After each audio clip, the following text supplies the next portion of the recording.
Welcome to Women Entrepreneurs Radio. I'm your host, Deborah Bailey. And when I started this show in 2008, I was on a mission to promote women-owned businesses and help women succeed by providing resources and valuable tips from other women and men, small business owners. In each interview, my guests speak openly about their triumphs, the scary times, and tough decisions they had to make along the way. Women Entrepreneurs Radio is about showing women how to harness their natural strengths to achieve success on their own terms.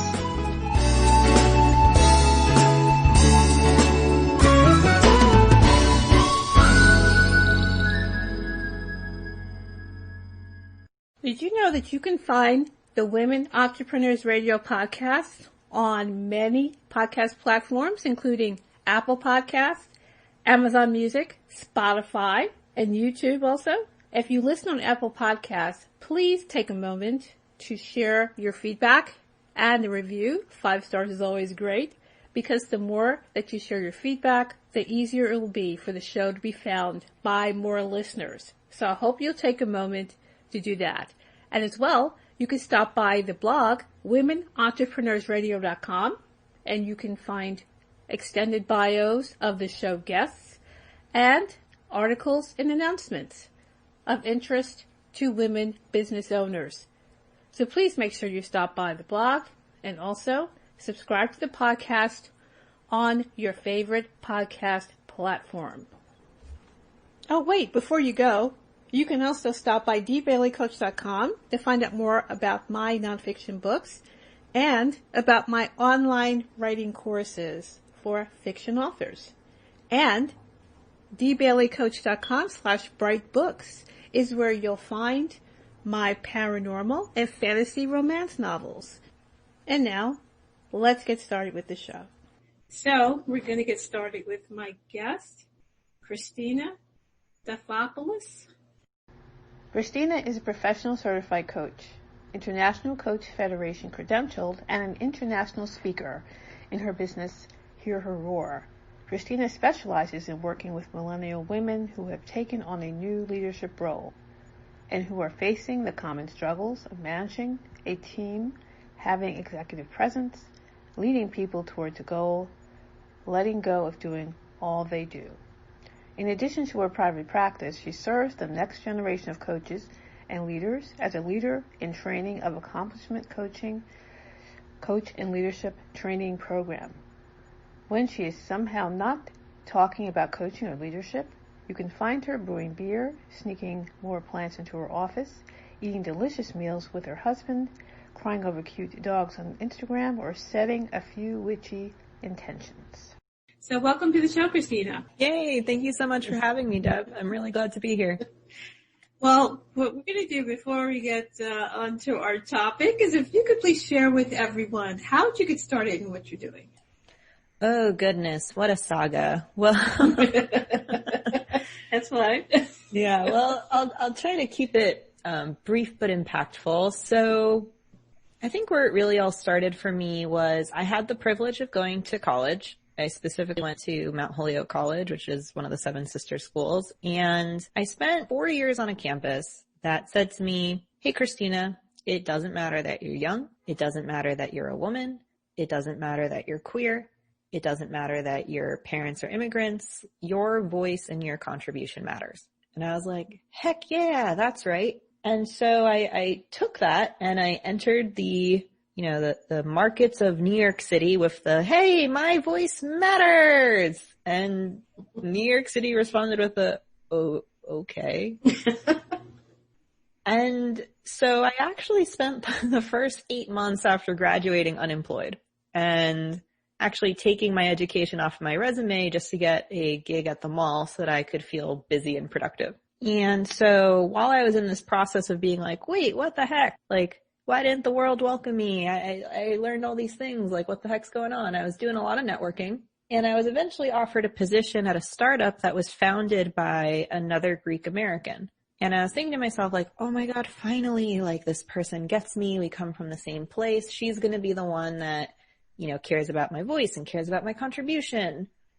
And sadly, what I what I discovered instead was, her past was at corporate America that had a very patriarchal, hey, there's only room for one successful woman at the table. And so rather than her being the mentor or the cheerleader or the champion that I expected, I found that she related to me as competition.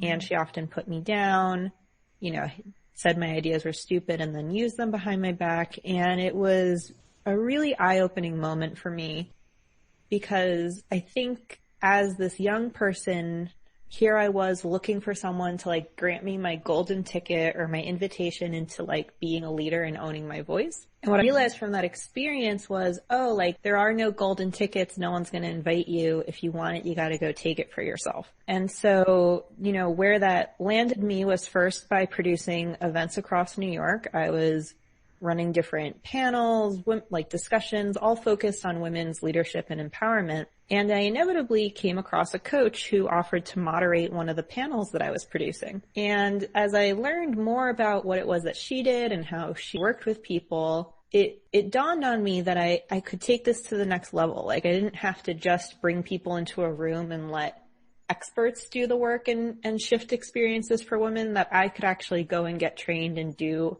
that myself. Mm-hmm. And so, I did a ton of research. I compared different training programs. I inevitably, picked one that was a year-long program. And here I am today, 4.5 years in business, as you mentioned in my intro, serving women, and typically women that are passionate about being better leaders. That is a journey. Yeah. It is, because a lot of times I think people, the way they end up giving up are just feeling well, that was that. Mm-hmm. Where does that leave me now? And being very discouraged, because it is easy to be discouraged when you think that you're going to get support that you don't get. Nowadays, more and more people crave that sense of partnership or that sense of collaboration. Mm-hmm. And I think the biggest thing that just gets in the way for a lot of us is we're just so used to that more cutthroat, every person for themselves competition mentality. It's just what we've all been raised inside of. Mm-hmm. Mm-hmm. Well, yeah, I tend to think it's really hard when a lot of times in school in particular, there's the idea of, the person or people who are going to be at the very top. And it's so oriented to the success of being a certain grade or a number or something like that. And then once you come out of that, the world is a little different. And maybe not always the person who got that big grade is the one who's your boss. People at the top. So, and their mentality is totally different. Mm-hmm. So how do you, make those adjustments so that you can kind of function in a, totally different world than the one that maybe people often prepare for? I think that's why so many people have a conflict, and they really want coaching or something like that, because I took coaching classes years ago, and I thought that was so important. I learned a lot of really interesting concepts, but you realize, I think, why so many people are so dissatisfied with their jobs or maybe profession that they picked or whatever it is that they're at, that they just feel like something's missing, something's wrong, they don't fit. And when you have to wonder why so many people feel that way, something isn't right. Yeah, definitely. Well, and even just following this train of thought for a second, you'd mentioned it in my introduction, I work especially a lot with millennial women. Mm-hmm. And, I'm not one for stereotypes. I don't believe that we should sum people up based on the generation they were born into. Mm-hmm. But what I do notice, speaking of that idea of feeling dissatisfied or confused or wanting more, is what I find a lot of millennials have in common is, they were all raised with this expectation that if they just followed all the rules, they should get the life that they want. Mm. If you got the good grades in high school, and then you got the scholarships and went to college, and then you got a good degree, and then you accepted the right job, that, after all these years of hard work, things should be paying off for you. Mm. And what I find is so many people get so focused on being good little boys and girls and following the rules that when the rules lead to an outcome they weren't expecting, they just feel really trapped and stuck because it was like the only way they knew how to get things done. And now they still don't have that fulfillment that they crave. That's an interesting point. I watch a lot of classic movies, and there's like a whole genre that came out after World War II, and it's all about dissatisfied people, usually men, sometimes women, who came back from the war, they're disillusioned, the whole American dream thing didn't work out. And it's kind of weird because it makes you realize that there's always been this promise of something that somehow doesn't line up with reality. And sometimes people are honest about that. Mm-hmm. You know, I think sometimes the media is honest about that. I'm not so sure they are at this point. Careful, Deb. Don't know if you should open a door you don't want to open. There's so much truthiness going on right now that would be a whole other show. They're going for hours, but it's like this dissatisfaction. It's always been this undercurrent. It seems to me, and maybe it's come up in different periods. It's not always, it's not a straight line that every generation or whatever maybe have had that or had it in a different way. But it's kind of like you're forced to have to find something else after being led down this path, as you were saying, and having these expectations. And then suddenly it's like, oh, that's not what they told me. This is something wrong here. How do I adjust to this? And I don't know. It's a promise that gets made that, it's not really there a lot of the time. Yeah. Or it's not there for everyone, I think. But I think this ties back wonderfully to what we were talking about, presence, because maybe that would really be a great thing. Why don't you share, what do you mean by that when you were talking about presence? What is your definition? Yeah, so when I talk about presence, especially with clients, I mean two different things.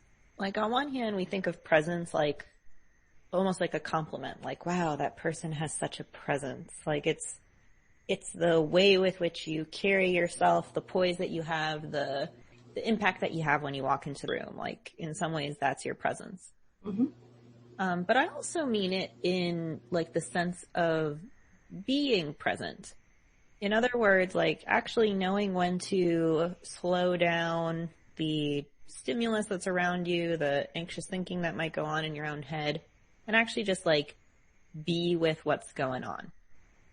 And so even if we were tying it back to this idea of like how so many generations of people chase this dream or this expectation and then find themselves lacking the fulfillment that they expected, how you might talk about it in terms of presence is, oh, they were so distracted by chasing what other people told them the dream should be that perhaps they didn't take the time to be present to what their dream could look like or what it was that they wanted out of an experience. For you, going through your experience and then kind of finding, okay, this wasn't what I was prepared for, isn't how this happened. At what point did you realize, okay, being present is really what I need to be doing? Yeah, I think, like I said, there was very much this moment for me of like everything going clunk, having for so long. And I want to be clear, I love my parents and I love the mentors that I've had in my life, but for so long going ahead with what other people said, how it should work. Like, oh, well, of course someone needs to be there paving the road for you. Of course you need to have connections with people. Of course you need a mentor. Of course. Chasing that expectation or, chasing those parameters that someone else had set out for me. And for me, like, once I found that supposedly perfect person that should have given me those things, and they quite frankly didn't, I had this moment of like, okay, well, what am I actually chasing all this for? Like I needed to get re-present to for what purpose would I even want these resources or want these opportunities or want these connections? And so I put down the need to like chase after someone else who could give it to me. And instead I got really present with myself of like, oh, well, the reason why this even matters is because, you know, I'm not satisfied with what leadership looks like. I'm not satisfied with leadership looking homogenous or, you know, having a very particular flavor to it. Like what I want to see is creativity. What I want to see are people expressed. What I want to see are voices that maybe don't always get the limelight, sharing their own experiences to transform how things go for people. Mm-hmm. And so in my own journey, what it took to be present was to put down all of the noise, so to speak, like the noise of everyone else's expectations or everyone else's, here's what you should be doing. And instead of like clear it all out and just be with what it was that really mattered to me or what it was that I wanted. So how difficult was that to do? Oh God. Well, you know, like, and you know, we were just talking about going through different coaching courses and like learning different techniques. And so like, I know you're familiar with the idea of like, we just create these patterns that become ingrained in us. And so, you know, there I was for, you know, 20 something years. That's how life went. Like looking for someone else to tell me what to do or what rules to follow. Like that was all I knew. And so even though choosing to just like listen to myself was a great idea in theory, in practice, it really required something of me. And I don't think it, look, I consider myself a pretty tough cookie. Like I'd like to think I'm pretty gritty and resilient, but I don't actually think I could have gotten to where I am in this journey without creating like accountability and support to hold me to what I said. So I wasn't just going out there and trying to become a coach myself. Like I hired a coach. I surrounded myself with other people that were passionate about a vision that they had. You know, I surrounded myself with friends that believed in what I was doing. Like it actually didn't, you know how they say like takes a village to raise a child? Well, it took a village to like raise my, you know, my new infant pattern of like listening to myself rather than listening to others. Yeah, I think that's very true. It's the idea that you do have community to lean on and to support. So it seems like it would take a lot of courage to decide I have to look at this in a whole new way. Is that what you felt? Courage, yeah. You know, I'm sure at the time maybe I wouldn't have thought to use that word. But definitely in hindsight, I'm like, whoa, talk about a gamble. Didn't know I was such a risk taker. Oh, me, I guess. Yeah, at the time it may have felt like a totally different thing. Yeah, but you know, I think it's like, I don't know, I love, as much as I love a good like self-help book or, you know, a documentary, I also love like flashy reality TV programs. And I feel like, you know, especially on shows like Survivor or, you know, places where people are stranded and they gotta like work to survive and figure things out, like consistently every single time, like the people that learn how to work together and collaborate have a much easier time of succeeding than the one that's like, well, I'm going to go into the woods by myself and hopefully I will both find water, find food, make shelter, and start a fire. Like no pressure there. But there's always someone like that though. Yeah, I know. And God bless them. I guarantee you it doesn't have to be that difficult. Yeah, there's always that. Sounds like one of those movies where the person disappears. Yep. And you never see them again. Cause yeah, that's the part that really you shouldn't do. Yeah, that's almost like something you look out for in those kinds of movies. Cause there's always that one that's going to be annoying. And then you figure that's the one that's going to go first. Yeah, like come on. You would think that people would know better by now that's not the way, that's not the way to go. So it seems that, you know, in your coaching, that this is something you can really help other people with who are going through these same things. So when you do that, I mean, for the most part, the clients that you work with, have they also gone through this kind of self-assessment and maybe disillusionment even? Yeah, absolutely. I mean, I think so many people come to the coaching process at various stages. Mm-hmm. And I really do believe that whatever stage you're at is perfect for you and your journey. Mm-hmm. But you know, what I find is like a lot of clients, they may have some awareness of why things aren't working the way that they want it to, but they don't have like total awareness of it. Mm-hmm. Like they may know like, oh, I'm not a confident person, or I'm really bad at asking for what I need. Like they might have like some surface level sense, but you know, not a lot of people show up like super clear on like, oh yeah, well my pattern in relationship is I play hard to get, and then once I'm willing to try, I've waited too long and then I've missed my chance. You know, like, most people aren't sitting around like, you know, plotting out these different like mindsets and patterns for themselves. Mm-hmm. And so I think what's super valuable about coaching, and, you know, what I always try to provide as a coach for my clients, is that space to get as introspective as possible. Because I think being willing to be present to your patterns and build awareness, like that's also a part of presence.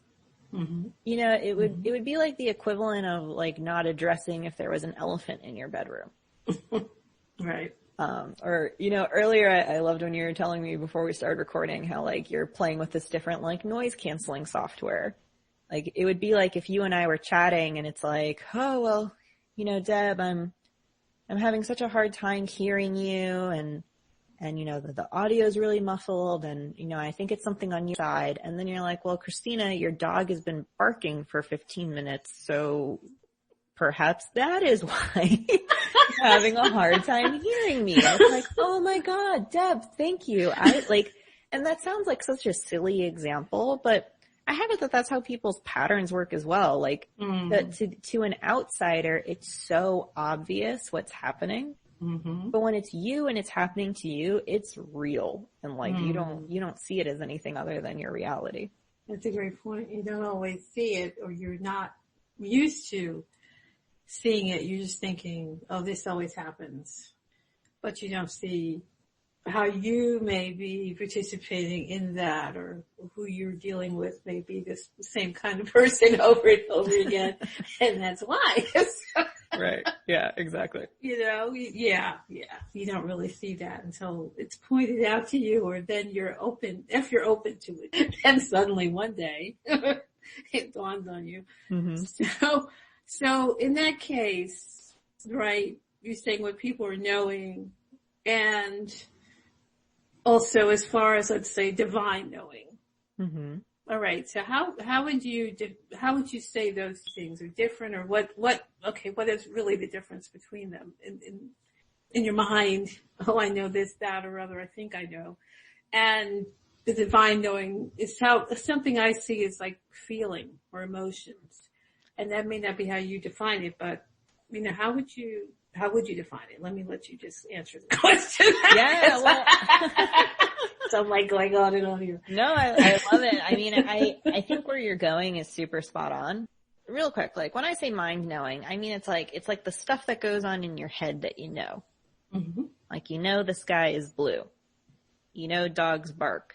You know, milk is milk, or whatever. That's a terrible example. You get my point. And then there's divine knowing, which you used as like a feeling or an emotion, but I also relate to it as like intuition, or going off of feelings. It's like when something goes clunk for you, like it just like, you hear it and you can like feel it in your whole body and you're like, oh yeah, that's it for me. Mm-hmm. And I think the big difference between the two is most of us, most of the time, are way more comfortable with mind knowing.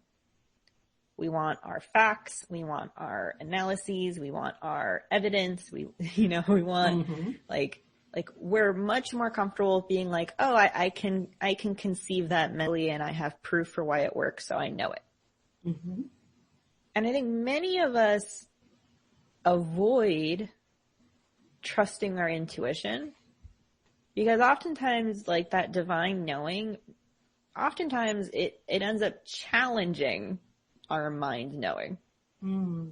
So your mind might say, well, Christina, like, you're 20 something years old. Most people that are coaches, they have decades of professional experience. Based on the evidence, you shouldn't be a coach. Whereas your divine knowing might say, like, hey, Christina, like, you have a mission to serve women. You deeply care about empowerment. You love to be curious and to explore people and their patterns. Coaching feels like the right fit for you. Mm-hmm. And those two stories, like, are directly contradicting of each other. And I want to be clear, this isn't to say that, like, divine knowing is good and mind knowing is bad. But I think it's really useful for us to notice, like, how sometimes when we're more comfortable with one of them, it means we miss out on the opportunity of exploring what the other one is telling us. Mm-hmm. Yeah, that's a great way to put it. Because you can take in both, I guess this is a good way to say it, both types of information can give you what you want. But I think so much in this culture in particular, it seems like there's so much, like, distrust or dislike of intuition. And what I look at a lot of times is the more feminine kind of things, because it's not hard facts, like you're saying, it's not those things that seem to be much more prized. So it's like you had the term women's intuition as though that's just something that women have access to, which isn't really true. But it always seemed to me that was kind of a way to dismiss it. Mm-hmm. It's not something everybody has access to.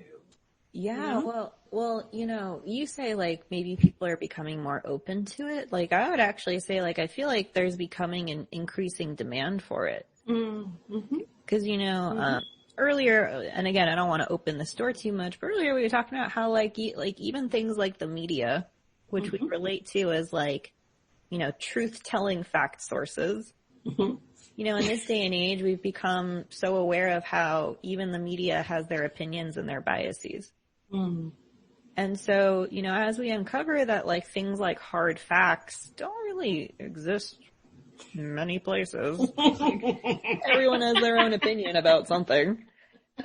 It's, like, imperative that you explore your own opinion and your own gut feeling about stuff. Like, it's actually even more valuable for you to know where you stand outside of where other people tell you to stand.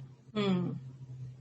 Yeah, that's a great point. There's so much noise. And I guess that's another thing also, is just the noise of the media, the noise of everything coming at you all the time. How does a person really take that time away from all this and say, wait a minute, I have to be quiet and get in touch with that? Do you recommend some ways to do that, or ways that you do? Yeah. So you mean like specifically like ways to get in touch with, like, who we really are versus. Yeah. Mm-hmm. Yeah. Just to kind of get quiet. Yeah. Well, I think it's so simple. Like, it's annoyingly simple, but I think it's really effective. There's this book called The Artist's Way. Mm-hmm. And I really recommend it for anyone that's, like, looking to work on their relationship with themselves, because even though it's called The Artist's Way, I would say even if you're not an artist or you don't think you're a creative person, the practices in it are so valuable.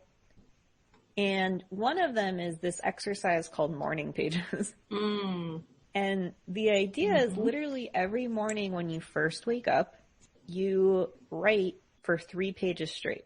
And even if the only thing you're writing is, I don't know what to write about, I don't know what to write about, I don't know what to write about, you write that until you come up with something to write about. And what I love about it is it's such a simple way to actually start your day really checking in with yourself. Where you're at, how you're feeling, if you slept well, if you're excited for the day, if you're dreading the day, like just doing like a quick check-in. And the other reason I love exercises like that is I always talk to my clients about, what's the very first appointment that you have in your calendar for the day? And most people will tell me something work related. It's a meeting, it's a client call, it's an evaluation. Like usually the first thing they set up in their calendar is for someone else. And so I always recommend that people make sure that the first thing they do with their day is for them. Whether it's the morning pages, whether you're someone who perhaps likes to meditate or do yoga, go outside and get some fresh air, like actually start your day with something that's for you. Because I would assert that if that's where you start your day, that then it will be easier to remember to actually check in with yourself and where you're at throughout the day. Mm-hmm. That's a great idea. And I know that's very popular. To have the Artist Way, actually, and have read it a few times. Oh, I love that. Yeah, it's really a great book. Excuse me. A lot of people that I've talked to have used the morning pages and really follow that very well. So it's had quite an impression. The book's been out for quite a while, but it's something that really resonates with a lot of people. And I think it's really necessary to take that quiet time. Yeah, morning is not my favorite time. Maybe that's why. I think for anyone who's listening, who's, in your camp, Deb, of I'm not a morning person. Why would I ever want to do that? Then do it the flip side. Actually do we talk about things like bedtime rituals. It sounds so simple, but, actually set some time aside where you're really intentional with how you end your evening. Are you someone that just keeps your email open all night until your eyes close? Are you someone that it would actually serve you to make that cup of tea or, put on that movie that you love or sit down with a journal and talk about how the day went for you? Actually purposefully create your bedtime routine. Mm-hmm. Yeah, that's a great idea. Actually, I've been trying to do that and, getting off the computer at a certain time, which is hard to do. Actually, it's hard to do. But definitely logging off from certain sites and everything, because you really need to get that out of your head before you try to go to sleep. So I think it does make a difference. So Christina, could you please share where listeners can find out more about you? Yeah, absolutely. So, if you like my terrible sense of humor and my take on coaching, you can find out more about me on my website, which is hearherroar.net. Or alternatively, you could connect with me on LinkedIn, or you can follow me on Instagram. I love to do a combination of leadership posts, personal development posts, some more divine feminine, woo-woo, fun stuff. And my handle is at HearXtinaRoar.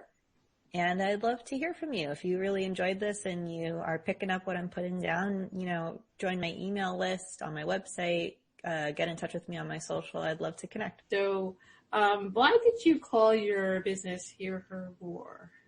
To be honest with you, it came to me, I was going through my own coach training program, and, for the first time in my life, I was reinventing having more of a spiritual practice. Mm-hmm. And so I was going through this meditation where I was getting a chance to, connect with the highest version of myself and get some insights onto what's next for me. And while I was connecting, I heard a very powerful, yet it was both powerful and quiet whisper, hear her roar. And in an instant, I was like, yeah, that's me. That's what I want, because I got into this work because, I want my voice to matter and be heard and have an impact. Mm-hmm. And the women that I want to work with feel the same way. There's something that their leadership could bring to the table that could completely change how it goes in their organization, in their community, in their culture. And I deserve that they, I believe that they deserve the right to roar as well. I love that. So Christina, we've had just a wonderful conversation. There's so much good stuff here. And I just want to know, do you have any final thoughts that you'd like to share? Well, in practicing being present right now, I am happy. I'm feeling a little mischievous and silly. So thanks for the fun conversation, and I'm feeling a lot of gratitude. Thank you so much, Deb, for having me and giving me a chance to use your platform to hopefully provide an interesting conversation to your audience. So, Christina, I want to thank you so much for joining me. This has been such a wonderful conversation. Okay, everyone. So if you've enjoyed this conversation, which I am sure you have, please make sure you share it on social media and visit Christina's websites and her social media and learn more about her as well. So, once again, some Women Entrepreneurs Radio with your host, Deborah Bailey. Thank you so much for joining us, and we will see you again next time. Bye.